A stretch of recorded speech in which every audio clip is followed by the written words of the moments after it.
So I actually think that's a good segue into the game that you have basically designed. So And I do not remember any of this. So this is all coming blind to me. okay. And I'm looking forward to whatever hell I have myself wrought. Okay.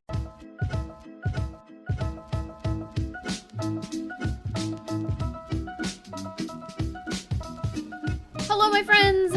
Welcome to another episode of A Candid Conversation with. My name is Breezeby, and I am joined by a very special guest. Would you like to introduce yourself?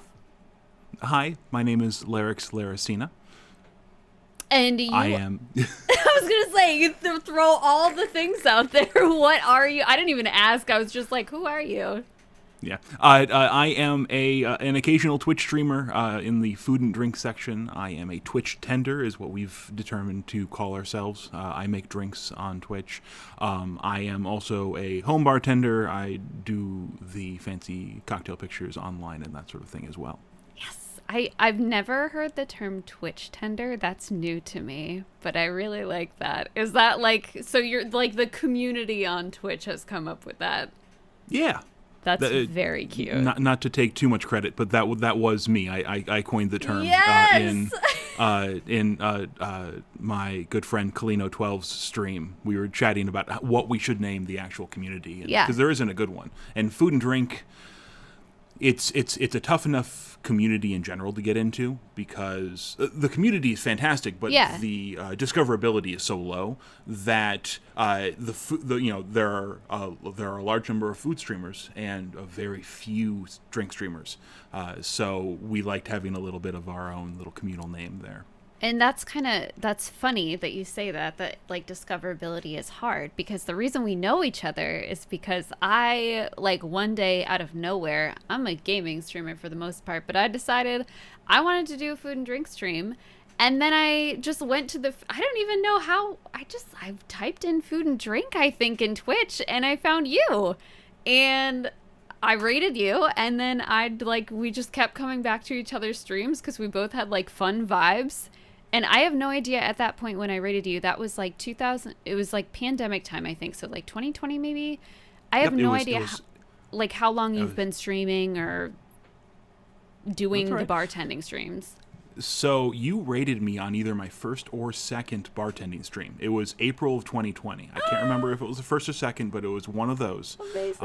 And it was fantastic because I was experimenting at that time. I didn't know that was something I wanted to do. Some people in my community had recommended that I try doing this bartending stream because whenever I did gaming streams before that, I would always make a little drink anyway, because it's been my hobby since 2013 or so.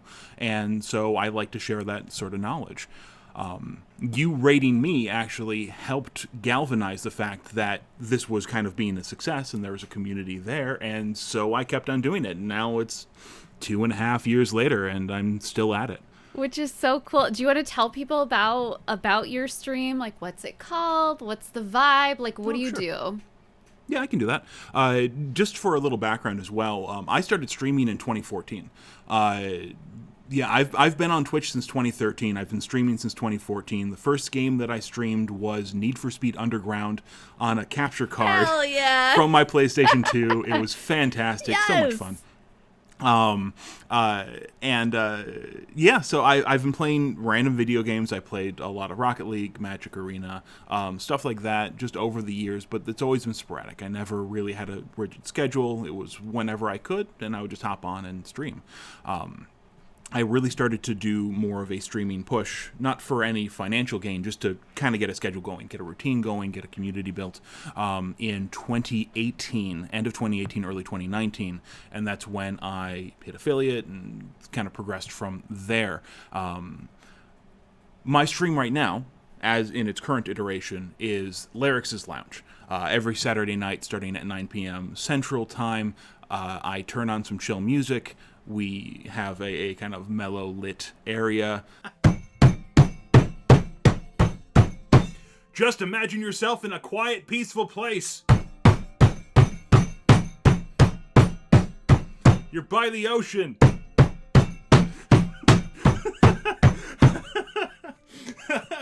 I make some drinks. We carve some ice. We talk a lot. and just have a good time. It's usually about 3.5 hours long, and I make only 3 drinks during that time because I don't need to overindulge too much. I'm perfectly fine with the 3 drink limit, and then we just go from there.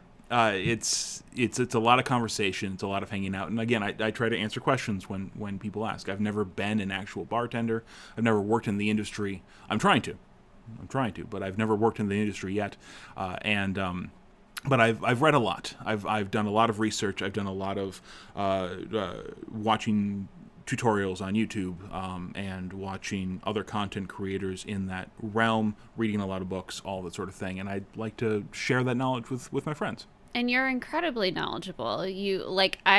From the get-go, I'm not a drinker, you know that. I don't really partake in a whole lot of alcohol, but I am hooked. Every time I get to catch your streams, I am freaking hooked because you know so much. And you're not, I mean, this isn't just like, oh, a shot of vodka and like a spritz of like lime, whatever. You're making some complicated stuff. Like, I'm sure I will link your Instagram in the bio and everything because you've made some insane things that I think like no one else would tackle, which is really cool. But you have made such a wide variety of things. Do you have like a favorite cocktail you've made or a favorite few cocktails you've made? Are there any that haven't hit at all and you're just like, this is gross? Yes, to all of that. My favorite cocktail in general, and you know, it all depends on the day, right? Cocktails are contextual because unless you're drinking purely for the effect of the alcohol, you drink a cocktail so that you have different flavors, you have a different experience, and again, that is purely within a context. So on a really hot day, a blended, icy, sweet drink is perfect. You know, you can have a pina colada or something like that because it fits the context. My favorite drink in general is called a stinger. And it's a classic cocktail from the late 1800s, early 1900s, and it's very simply cognac or brandy and creme de menthe. That's all it is. 2 ingredients. That's it. You can modify it however you want, but the best part about it is that you can have it in so many different ways. The original is stirred and served up, so no ice, just in a coupe. You can also serve it over ice. My favorite way of making it is what's called frappeing it, which is the origin of the Starbucks thing, even though that's not exactly how they do it, but it's just serving it with crushed ice. So you take this, I usually whip shake it, which is where you just add a couple small pieces of ice to the shaker, and then you shake it until those ice pieces are gone, just to chill and aerate it just a little bit, and then you strain it over crushed ice, top it off a little bit more with a nice little mound on top, garnish it with some mint leaves and a straw, and it's probably the coldest thing you will ever drink. But it's delicious with everything in it. And again, so you have something for the colder months where it's stirred and silky smooth, and you have something for the warmer months where it's ice cold but still really refreshing with all of the slight fruit from the brandy and the mint from the creme de menthe, light sweetness and all that. And so it is adaptable to whatever you want. I really enjoy it. Not very many people know about it. And I think, is that what you made Josh? For context, my fiance and I, Josh and I, we went and we got to visit Larix this summer, and it was like the best. And he made us these wonderful cocktails. And I can't remember, you sent us home with creme de menthe. Did you make the stinger for him? I can't remember. Yes, okay. I believe so. I think I made it with... did I make it with the local brandy or did I make it with cognac? Either way, I believe I made it the stirred method with clear ice as opposed to with crushed ice for that, just because it's a little extra work. Yeah. If you're going to make a bunch of crushed ice, you want to be able to make like 5 or 10 cocktails with them as opposed to just the one. It's a lot of hammering for just one thing. No kidding. Yeah, so actually, I did want to bring that up because you've mentioned the clear ice. I'm fascinated with the clear ice. It has become a staple, I think, of your stream. What the hell is clear ice? Like, how do you make it, and why? Where did you start doing it? Of course. So clear ice just looks fantastic, right? Does. You pour liquid over it, the ice disappears into the drink. You can't see it. Sure, there are the kind of meme TikToks and whatever else where they lift up the block of clear ice and the liquid goes all the way down in the glass, and they're like, "What am I being charged for?" But it's presentation, right? It looks cool. It keeps your drink cold without diluting into it very much. I'll get into that in a second. Clear ice is ice that doesn't have any air bubbles or sediment in it. That's all it is. It is pure ice. To make it, what you do is, well, one way. There are several different ways, but the main way you can make it at home is directional freezing. So you take a cooler that's insulated, and you take the top off. So you now have you now have 5 sides of insulation, and you have one side that would be open to the elements. You fill it up with water, you stick it in the freezer, and it can only freeze from the top down, which means that as those ice crystals form, they are pushing the air and sediment out of the ice, condensing it into the rest of the water, and creating an incredibly dense, clear version of ice on top. If you stop the freezing process before it gets all the way to the bottom, you're left with a little bubble at the bottom that's just water, and you can take it out, drain that water off, and you have perfectly clear ice. The benefits to clear ice are, again, primarily aesthetic, but it does make it so that the ice is denser. So that means it's not going to melt as quickly.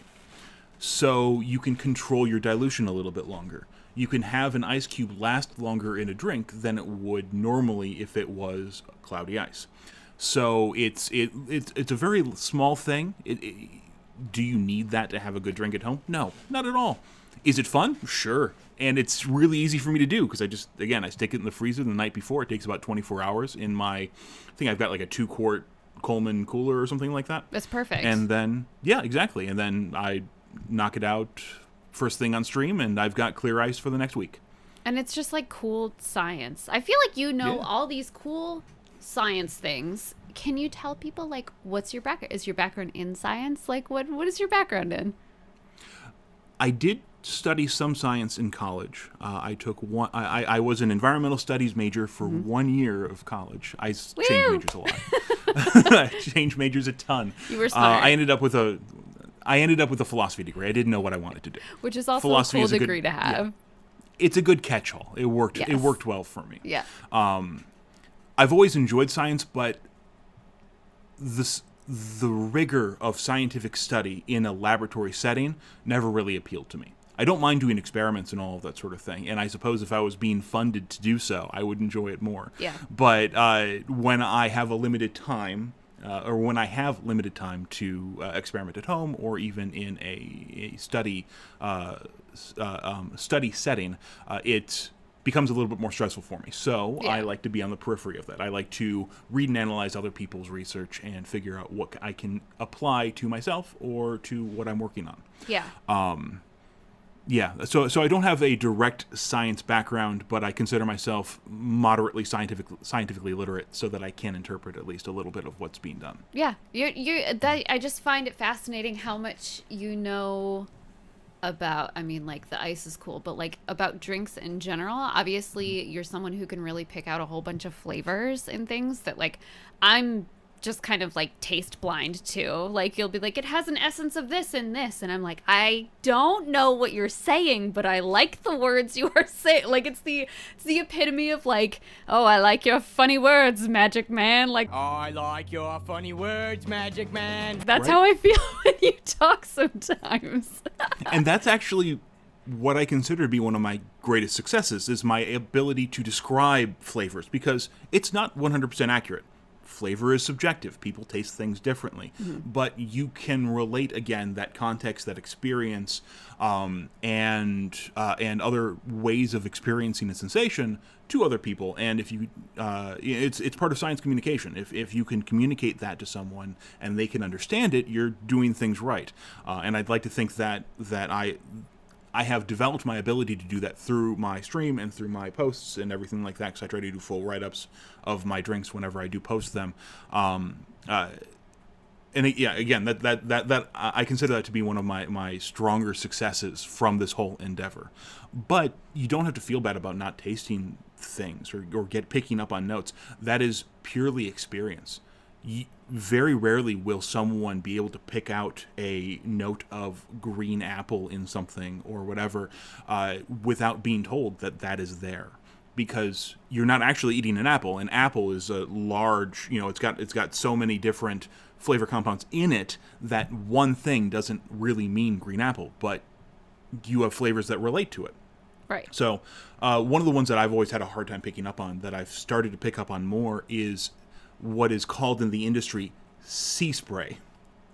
Like, that's a taste profile, sea spray. Correct. Is it it's salty? a little bit of a saline note. Okay. In certain, especially aged products that are aged on islands near the ocean. So a lot of scotches will have a saline note in them. Before we started this, I poured myself a glass of Madeira wine, which is, I know, it's a fancy fortified wine from the island of Madeira off the coast of Africa, and it itself has a slight note of saline in it, a slight sea spray flavor, and it's very subtle. I still can't pick it up readily. Yeah. But it's there. You can tell it's there after you're either told or you read about it. You can kind of pick it up. It's interesting. That sort of gained experience just comes with time. If that's something that you or anyone else would like to pick up. Yeah, and you've been doing this for, I mean, you've told me before that, like, you drank in college, right? But, like, how did you get into actually, really appreciating alcohol and mixing it and experimenting? So I started making cocktails in college. My roommate and I both turned 21 over the same winter break, and so we came back and decided that we wanted to be the bar room. So we got whatever sugary liqueurs we could and that sort of thing, and just mix stuff in the room, and it was fun. It was a fun thing to do. Both my roommate and I enjoyed being what's the right word? We enjoyed being hospitable to our fellow. We were both in the same co-ed fraternity at the time, and we enjoyed being hospitable to our other fraternity members. So basically, if people wanted a chill space that wasn't party or anywhere else, we usually had dim lights and quiet music, kind of like my stream. Yes. And we would just talk and have a drink and whatever else. Now, my drinks back then weren't elevated, and that's fine. What were they, would you say? Like, what were we working with in college? Still primarily using soda or pop as a mixer in whatever else. Yeah. The one that distinctly stands out in my mind is, and I never had a name for it, but it was a mixture of what was it all? It was whiskey. It was an Irish whiskey. It was Island Punch Pucker, which is this neon blue, technically orange flavored, kind of tropical fruit flavored liqueur, grenadine, and then Coca-Cola, and mixing those together tasted like bubblegum. It just tasted like straight bubblegum, which is so weird. That kind of flavor alchemy always fascinates me. That is so strange. I revisited that and tried to elevate it a little bit. I Yeah. still used the Island Punch Pucker in it, which was rough, but I made I can't remember, I balanced it out a little bit more, and then I made a Coca-Cola foam to put on top of it. Ooh. And it looked really cool, and it was fun. It was fun to revisit that. But that was the kind of drink that I was making back then, because I didn't know any better. Not that there's anything wrong with that either. If that's what you like, that's wonderful. Right. But there is a long history of experimentation and practice with mixing spirits and making fun drinks that I didn't know about. I want to say I started back up again in 2013. That was when I started my blog. I had a blog back then, of course. Do you still use it actively? I do not. You just have Instagram, and that's kind of like the place to... Yeah, that makes Correct, sense. I feel like 'cause blogs are slow these days. Blogs were fun, and I really enjoyed them, but they didn't have a lot of engagement, which I feel dirty for saying. No, it sucks. That's just kind of the way it is, right? Because you want to put your stuff out there, and you want to know people are, like, seeing it so you can, like, talk more about that thing. I totally get it. Exactly. Yeah. Exactly. but you have to find a way to be discovered in that. And even though I would post on the r/cocktails on Reddit and whatever else, I never got a lot of traffic, and so I eventually stopped doing that when my son was born. Because that took up a little bit of extra time. I took a second job to help pay for it, all sort of thing. It was busy. And then trying to think of when I started back up again. Maybe it was just through Twitch, like 2017, 2018. Once we got into a little bit more of a family routine and all of that sort of thing, I started making that content again, and just seeing what I could do, having some fun with it. One of the things that really drives me with that is competitions. I do have a competitive nature. I don't show it very often. I never see it. No, because I don't really like that side of me. I like it when we're playing board games or whatever else, when there's an agreed upon, yes, we're being competitive here, right? But again, it's still fun at that point. Sure. But I use those as focal points for creativity. So usually when there are little competitions like that, there is a prompt or there is a constriction saying you have to do this or you can't do this. And that helps because, when you have the entire world of spirits and everything else to try to bring into one drink, it's hard to figure out what you actually want to do. In this regard, once there is a constriction or a prompt, I am able to really pull some creativity from that, and that's where I get a lot of my focus. And how many of those competitions have you done so far? I think you've won at least one, yes? Well, so I have won one, okay, but that was through a blog. That was back in the blog days. That was in 2014. Oh, okay. I don't think there are many other entries for that one. That was a very small one. Okay. Again, I found that. I can't remember if it was on Reddit or if it was through a blog post. Yeah. I technically won a little bottle of rum that took about 9 months to get to me because you can't ship alcohol legally in the United States, generally. You can't ship spirits. You can ship beer. You can ship wine. They're slowly, opening up some restrictions.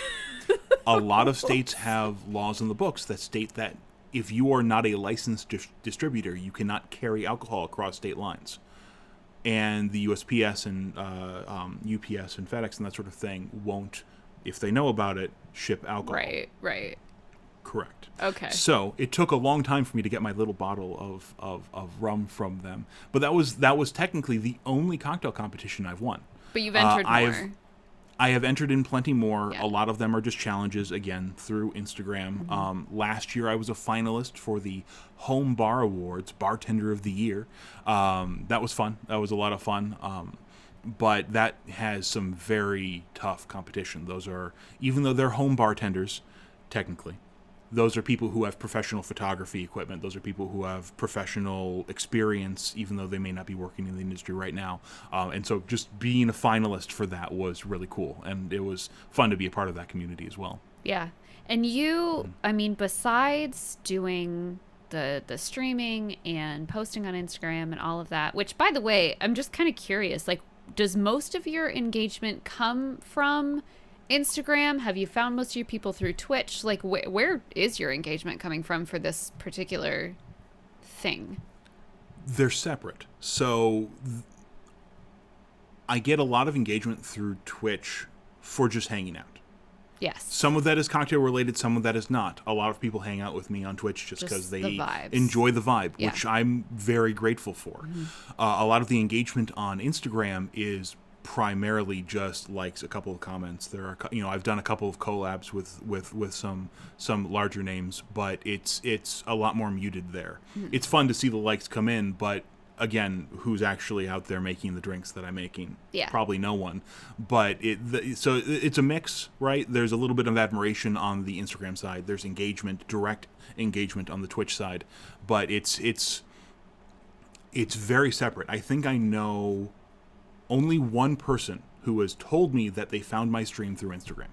That they, even though I promote it in every one of my posts, that they actually said they clicked on the link, they followed, and they have been a member of the community ever since. Well, that's so pretty cool, at least. I mean, there's some crossover, like that one person.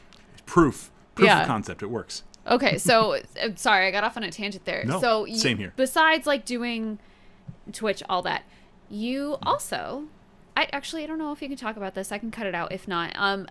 But bitters. Can we talk about that? We can talk about bitters. Okay, you can talk as much or as little as you want about it. It's really not up to me about how much I can talk about it, because right now it's at a standstill. I am waiting for federal approval to actually make them, and the current kitchen situation that I have, the business that operates the main kitchen there is closing in December. So I won't have a kitchen after then, and so I'm trying to figure out, do I pay the rent for the remaining, 4 months of the year? Do I try to move somewhere else now? Do I wait to see if I'm approved? Who knows? Anyway, so beside that, I did start a business. It is an official business, everything like that. I've got a fun label made. I can't share those yet because we don't know if we need to put some more information on there yet. But I created Lost Large Bitters. So it's just my own bitters company. For those of you who do not know, cocktail bitters are simply a strong infusion of flavor. That's all they are. Think of them as salt and pepper for drinks. You can cook with them too, by the way, but it's really fun. But good way of explaining that. I hadn't thought about that. Yeah, you just need a tiny little bit. You don't need a lot, and it adds a lot of flavor. The one that everyone knows is Angostura. Angostura bitters have been around since the 1840s or the 1860s. They were originally sold as a health tonic because that's what all bitters used to be. Bitters were the medicine, and then you would mix them into the alcohol because people liked alcohol, and you would use that as your medicine. That was the vehicle for it, because the bitters are bitter, right? Part of the reason why people thought they were medicine is because they were bitter. You took bitter things when you weren't feeling well to drive whatever was in you out. It's very reductive, but that's the main idea. Sure. Angostura is heavily flavored with like allspice and clove and cinnamon and a lot of these kind of warm but also tropical spices. The ones that I make are... I've got a couple recipes. I've got a birch bark, a chocolate tamarind, and a chamomile right now that I believe the recipes are pretty much finalized. It's just a matter of getting federal approval. Yeah. But after that, I will be able to sell them, which I'm really excited for, because it would be fun to... Yeah, it'd be fun to take something that I've put a lot of effort in. I made all of these recipes on stream. Chat has helped with them, and to take that, what was something in theory, and put it out into the world, which is so cool. And I know it's not without its hardships. Obviously, you have to go through a ton of licensing. You're obviously having trouble with the kitchen and all that stuff. I am a firm believer, just as a side note, it's going to work out because you are a good person and you deserve good things. And I feel like I want to just do whatever I can to make sure it happens, because I know how happy and excited you are for it. And I want that to happen for you. So if it does happen, when it does happen, rather, I'm buying the whole thing. I don't even care if I don't drink. Like you said, you can cook with them. I'm buying the whole gauntlet. I'm so excited. I appreciate that. One of the best ways that you can use this is just mixing it with club soda. I'm down. If you want, if you would like to have a root beer flavored tonic, you can just take 4 or 5 dashes of my birch bark bitters, add some soda water, and you've got yourself a virtually no calorie, virtually zero ABV root beer flavored product, sarsaparilla flavored product. That's so cool. That's so cool. It's something that is niche in that, especially these kind of odd, less common flavors aren't known outside of the greater bartending world, out of the industry. But there are a ton of different uses for them. You could add them to a whipped cream on top of a dessert, or into a frosting for a cake. You could add them in various ways, however you wanted to use it. But wherever you would like a little bit of whatever that flavor is, you could throw that in. And it's fun. You don't have to just use it for making spirits more palatable. And why did you decide on bitters in particular? Just because you were like, oh, this is a fun thing to make, or... So yes, because it is fun. The process by which I make my bitters, I make each individual flavor separately. So I don't just throw all of the herbs and spices into one jar and then infuse it into alcohol. I make individual tinctures. So I am able to, at the end of the process, take each one of those individual flavors, try them, and then blend them. And so if there's any, that way I can modify the formula if I need to. I can change it a little bit if, say, I get, I don't know, say the tamarind that I use for the chocolate tamarind bitters isn't as potent as it was the last time that I used it. I can use a little bit more in that recipe or a little less. And I can also make custom bitters. That's what I really like. I like the idea of going up to someone or to a bar or whatever else, and them saying, we would like to have a signature cocktail on the menu. We want it to have this flavor profile. And I go, I've got it. I'll go back. I'll mix it up together. And then there you go. That's so cool. That's what is the most fun for me. Because again, it's just experimenting with flavor and figuring out what works best with each other. Yeah. I would say, I actually, because I have been doing a terrible job of actually staying on question. You're fine. I'm also terrible. That's fine. The reason why I did bitters instead of anything else is because they are completely shelf stable. Right? I don't have to worry about any foodborne illnesses getting in there or anything like that because it's alcohol. The bitters that I'm making are right around 50% ABV. ABV. Nothing is growing in there. It is completely sterile. That means that I can store them for as long as I want. I can ship them wherever I want, even with the weird alcohol shipment rules, because bitters are considered a food product and not an alcohol product, because they are generally too strong flavored. Interesting. That's what the testing is that's being done right now, is they are trying to figure out, hopefully they're working on it, but they're trying to figure out if my products are bitter enough, or at least strong flavored enough, to be considered non-potable, as in you wouldn't drink them on their own. Whoa. So I'm actually hoping that they're bad. Someone's going to taste it and be like, you know what I mean, right? Fuck no.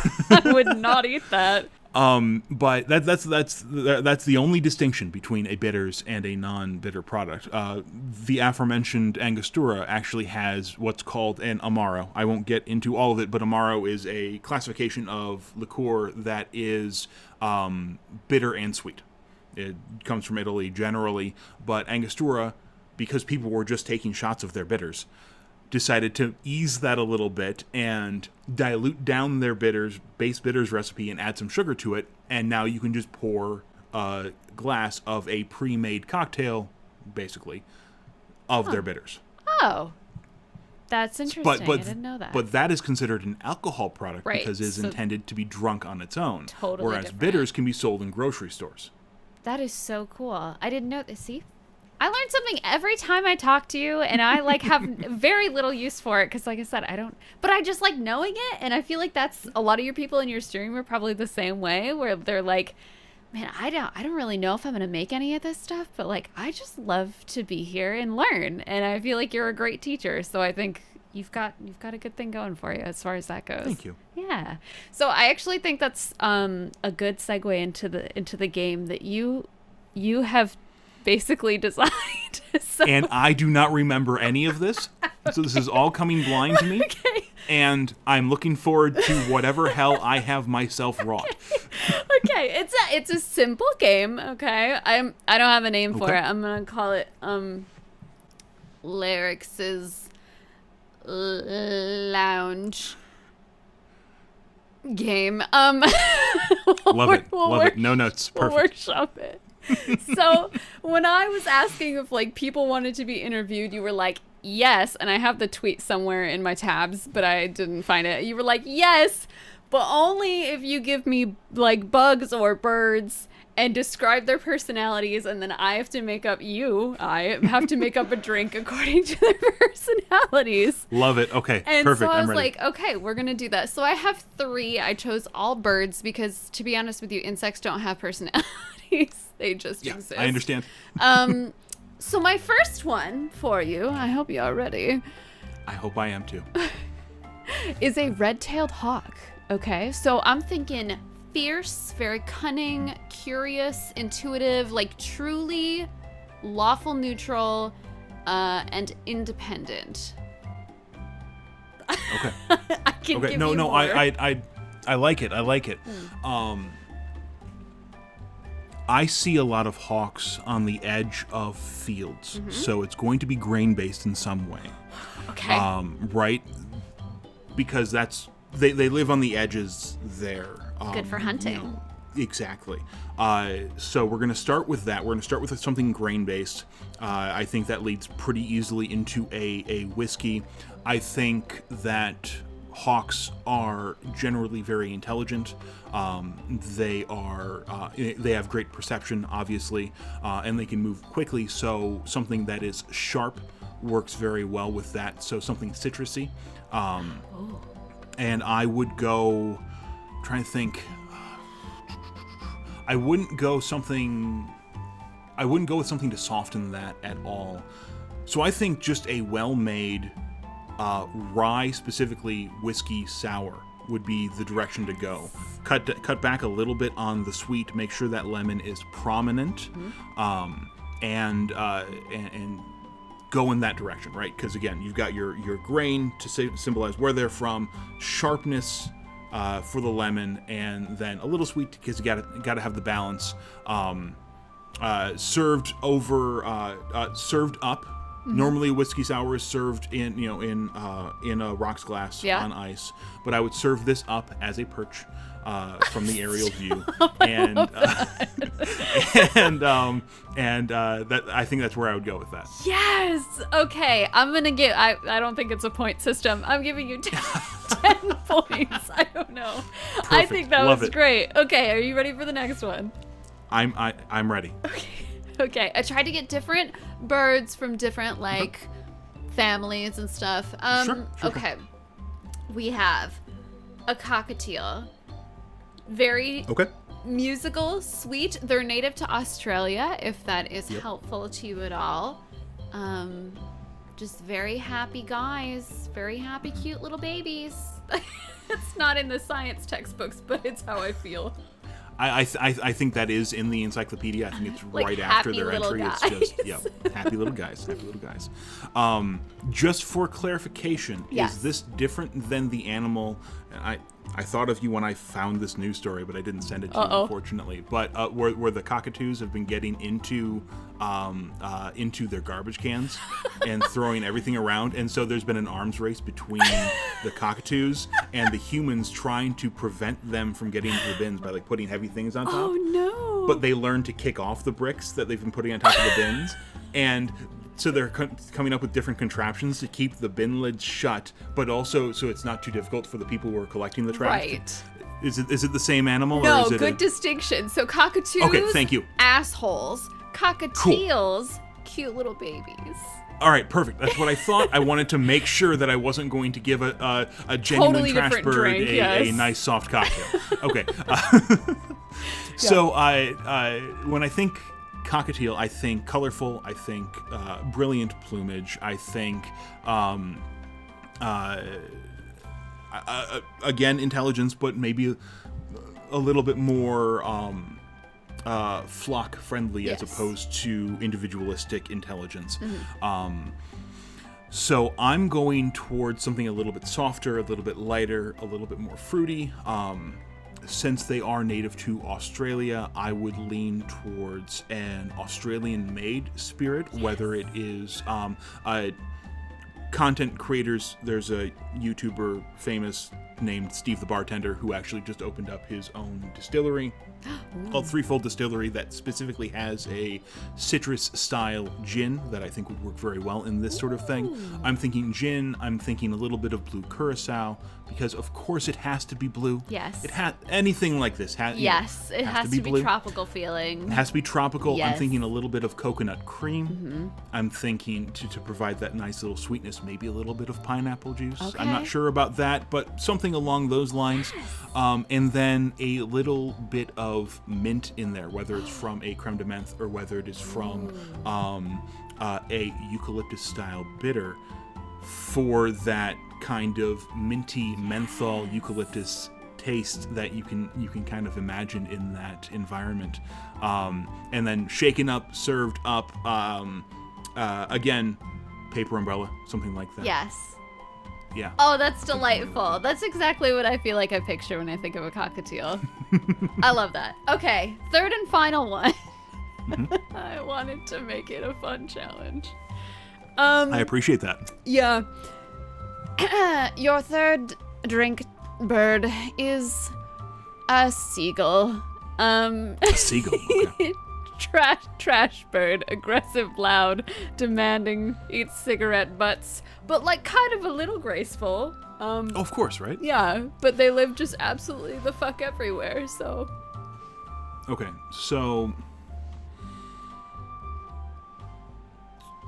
for a seagull, I think that the only appropriate cocktail would be whatever is left in the bar mat at the end of the night.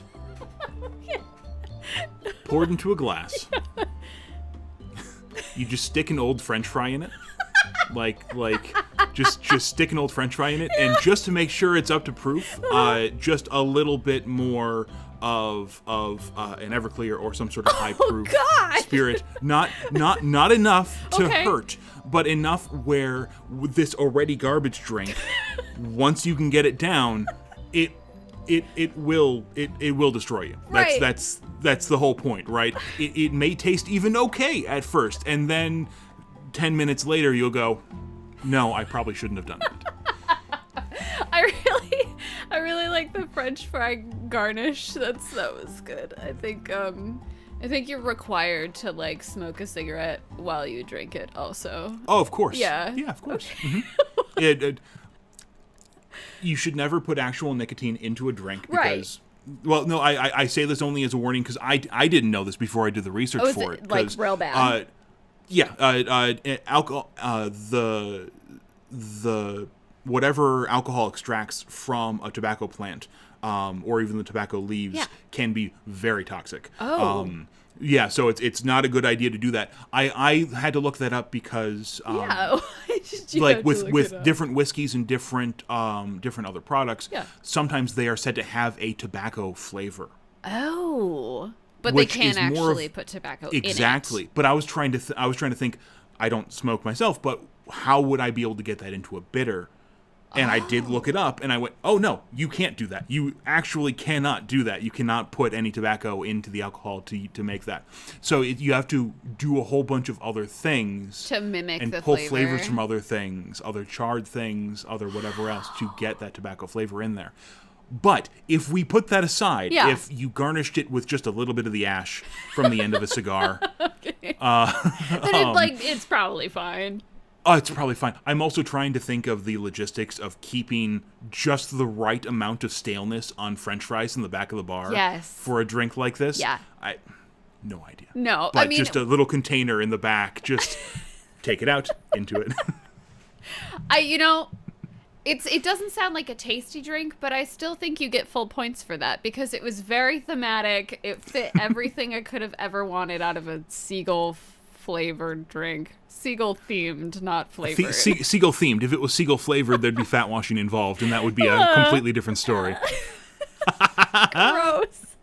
Well, thank you so much for sharing your knowledge and kind of going on this journey. I feel like we should do this again because we haven't even touched on like spam cocktails and stuff. I feel like that's for like another episode. We should definitely do like a cursed collab where we do something like that. I would love that. Yes, gladly. I don't know if you can see it behind me. Uh-oh. But I do have 2 infusions going right now what that is that? look absolutely horrific.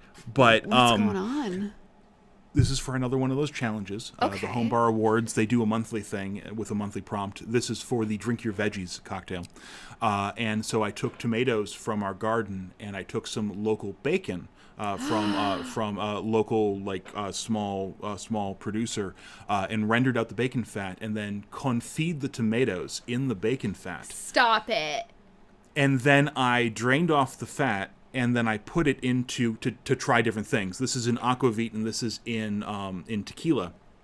So it's tomato and bacon infused spirit, hopefully. Larix. The idea is I'll put this into the freezer, strain off the fat because it's going to solidify in Yeah. the freezer, and then hopefully be left with a relatively clear tomato and bacon infused spirit that I will use to make a BLT cocktail. Shut up. This is the kind of crazy shit I'm here for. Like, every time you're like, I'm making a new thing, I'm like, what are we doing here? Oh my God. I'm so excited for that.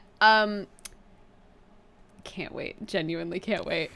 Can you plug all of your things? Do you want to just like shout out your Twitch, your Instagram? Where can people find you? Sure. On Twitch and Twitter, I am Larix_Laricina. On Instagram, I am just Larix Laricina, no underscore, because someone else had the underscore, which I was so surprised at. But that's what it is. It's a specific thing. I know. Anyway, that's really the only places I kind of post for engagement. Otherwise, I just hang out in Discord because it's fun to be on Discord. Hell yeah. Again, you can find me on Twitch, hopefully every Saturday night, starting at 9 p.m. Central. I am also a member of The Table, which is The View-style Twitch food and drink talk show that's happening once a month. I did know that. I think I did know that.